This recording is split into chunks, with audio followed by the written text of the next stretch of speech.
As a dietitian for dancers, there are two specific questions that I probably get asked several times a week, every week. And that's, how do I know if I am eating enough, or how do I know if I'm eating too much? Today, we are covering both of these questions because I want to leave you with solid information so that you can answer them on your own. Let's dive into it. I'm Rachel Fine, registered dietitian nutritionist and founder of To The Point Nutrition. A dancer's performance is a direct result of hard work and motivation. So where does food fit into this? There's a lot of myths and a ton of antiquated ideals, and I'm here to dispel those. Hi, I'm Rachel Fine. I'm a registered dietitian nutritionist, the founder of To The Point Nutrition, and the creator of The Healthy Dancer. I work with dancers to help them build sustainable habits around food. This includes rebuilding their relationships with both their plate and their body. Today, we are talking about some of the most common signs and reasons for why dancers might wonder whether or not they're eating enough or whether or not they're eating too much during the day. And I often find that dancers will view these two questions, either not eating enough or eating too much, in a very dichotomous way. They either think they're eating too little or they're eating too much, and it's so challenging to identify the in-between. But today we're going to clarify this because your body can do a tremendous job in communicating with you how much food it needs to support your dancing and your everyday activities. In fact, behaviors like overeating or eating to a point past physical comfort is often one way in which our body is communicating a need to us. And this is where these two different views of this question, undereating versus overeating, really become interlocked. They're not so disconnected as we often assume them to be. And really what that means is that dancers who find themselves overeating or eating to a point past physical comfort are very often coming from a baseline where they might actually be under fueling. So let's dive into some very common signs that you can be on the lookout for to determine whether or not you are actually eating enough as a dancer. First things first, are you constantly thinking about food? Now there's a difference between feeling excited about food or thinking about an upcoming meal and having ruminating thoughts about food and your meals, especially when those thoughts are also overwhelmed with perhaps stress and anxiety. Constant thoughts about food to the point where you're really struggling to even focus in your classes or pick up choreography can be a sign that you're not getting enough of it at your baseline. These ruminating thoughts can also set the stage for a major increase in craving. So when dancers tell me that they are struggling with consistent and overwhelming cravings throughout their day, one of the first things I help them to identify is there a food or a macronutrient like a carbohydrate or fats or a food group, for example, breads or desserts, that you are trying to avoid, trying to restrict for whatever reason that might be, usually one that is rooted in diet culture, so that your body is subconsciously trying to tell you that it needs more of that nutrient during the day. This is what we commonly see with carbohydrates and fats, two of those three macronutrients that dancers often develop fears towards. And I've spoken about this previously, but carbohydrates are a fantastic energy source for our bodies, and fat plays a major role in overall hormonal balance, in addition to other things like building strong bones. But if either of these macronutrients is limited in your diet, then your body is going to ultimately communicate that it needs more. And that communication can be in the form of those ruminating, overwhelming thoughts that eventually turn into cravings. Next up, for dancers who get a period, missing or irregular periods, or a period that hasn't started yet by adolescence, could be a major sign that you're not eating enough throughout your day.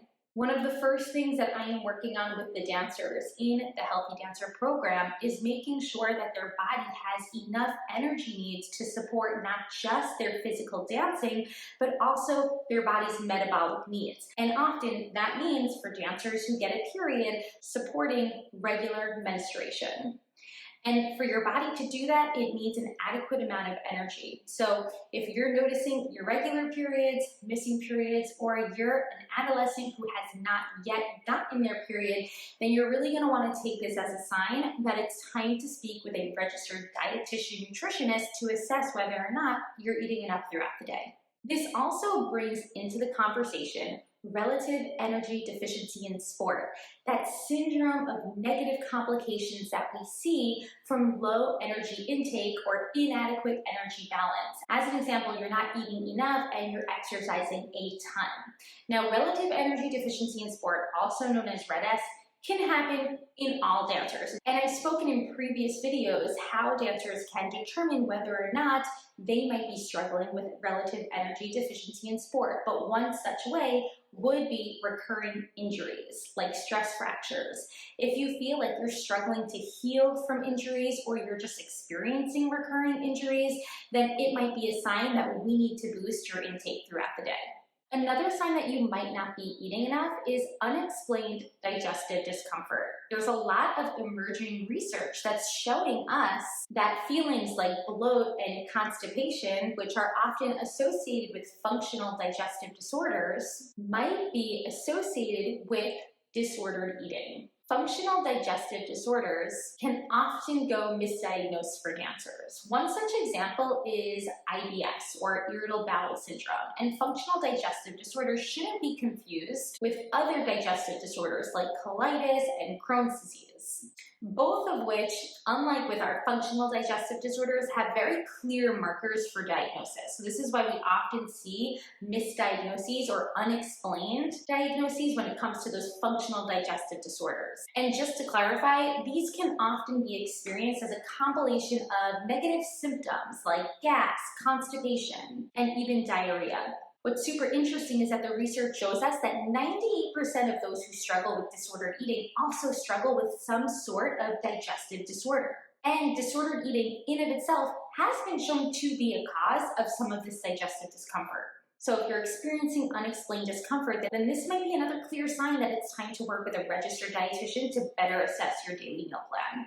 The confusing thing with a lot of these symptoms is that many dancers who experience them will think that they need to turn to elimination type diets to help relieve the discomfort, when in fact, eliminating these very foods might be worsening or exacerbating those symptoms. So if you are experiencing unexplained digestive discomfort, then it could be a telltale sign that it's time to meet with a registered dietitian to better assess your daily meal plan. Another sign that you might not be eating enough, and this is one I've covered in previous videos, but sometimes dancers forget to make the connection, is you feel like you are emotionally eating more often than not.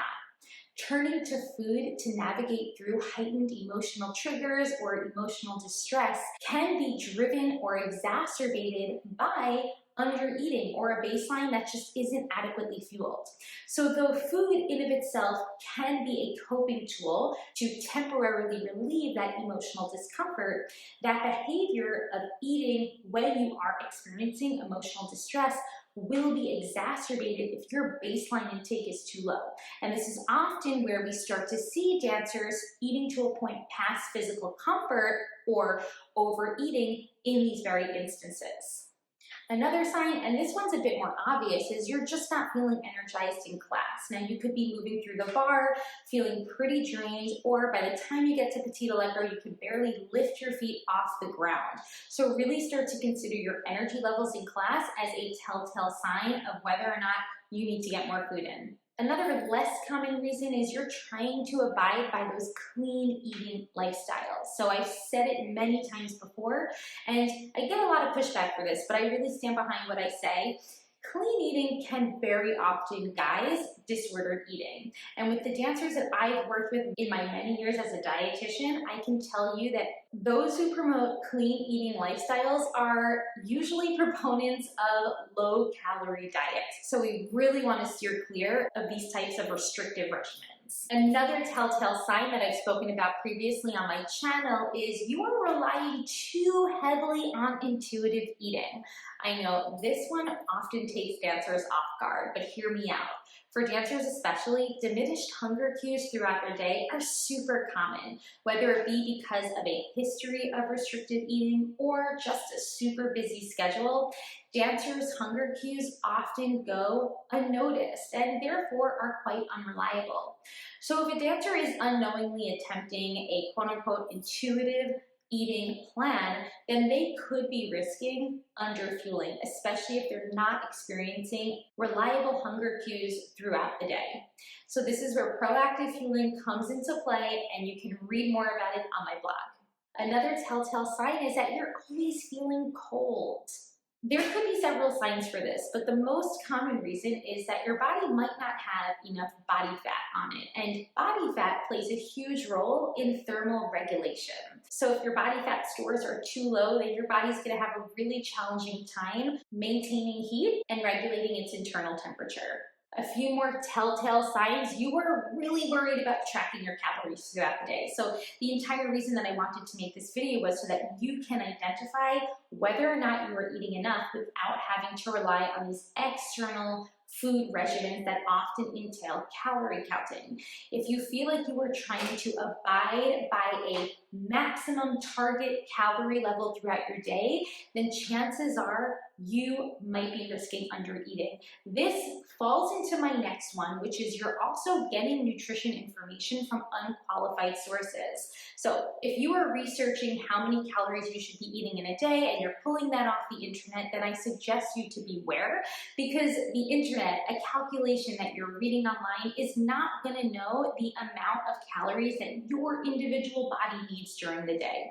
So I highly encourage that you stay away from those calorie counters and rather consider these other telltale signs to identify whether or not you might be eating enough. And if you're still struggling, if you're still experiencing those recurrent injuries, if you're not getting a period, and if you're experiencing any other of these examples I mentioned in this video, then you want to take it a step further and reach out to a licensed professional clinician. A registered dietitian nutritionist like myself is here to support you, to help you build a nourishing meal plan that will adequately fuel your dancing. And this brings me into that second question that I often get from dancers is, well, what if I think I'm eating too much throughout the day? So instead of asking whether or not you're eating too much, I want you to consider a few other reflective types of questions. The first being, am I experiencing on a regular and recurring basis eating past physical comfort? So I've previously spoken about how we can use the hunger fullness scale to identify what a comfortable level of hunger and fullness feels like and how we can aim for this throughout our day. If you are struggling, if you feel like you are ending up more on the extremes of this scale, well, that's when we want to start to intervene. And the first thing I suggest is going back to those previous questions to see if your baseline intake might be inadequate and causing you to enter these experiences where you leave feeling a bit more out of control around food, and again, eating to that point past physical comfort, because overeating, emotional eating, and even, as I've spoken about before, mindless eating can all be products of baseline underfueling for dancers. So we really want to ensure that we are sticking to a consistent and regular eating pattern throughout the day. And I work with many dancers on proactive fueling, which usually means that we are planning ahead some meals and snacks that we can get in at regular times throughout our day. Now, this really looks different for all dancers, right? But just as a general example, we're looking at around 3 meals, 2-3 snacks, maybe even more if you are a younger growing dancer, in order to better support your needs. And within each of those meals and snacks, you really want to consider balance, that you've got components of all 3 of those macronutrients: a source of carbohydrates, fats, and protein. As long as you are prioritizing those consistent, regular eating patterns and that balance at each of those eating times, then you will be better set up to ensure that you are eating adequately throughout the day. But of course, the conversation doesn't end there. We also want to constantly be reevaluating whether or not we're struggling with restrictive food rules. Because food restrictions, whether that is a current or previous food restriction or an anticipated food restriction, can further drive all of these red flags that I've listed when trying to identify whether or not your meal plan is supporting you. But if you are struggling, reach out. I'm here to support you as you learn how to fuel. I've got a ton of different resources, from free resources to paid resources, economical options that you can decide on so that you can start the work of building a supportive meal plan for a dancer. I hope you found this video helpful, and if you did, please hit the subscribe button so that you will be the first to know when new videos post. I'll talk to you soon.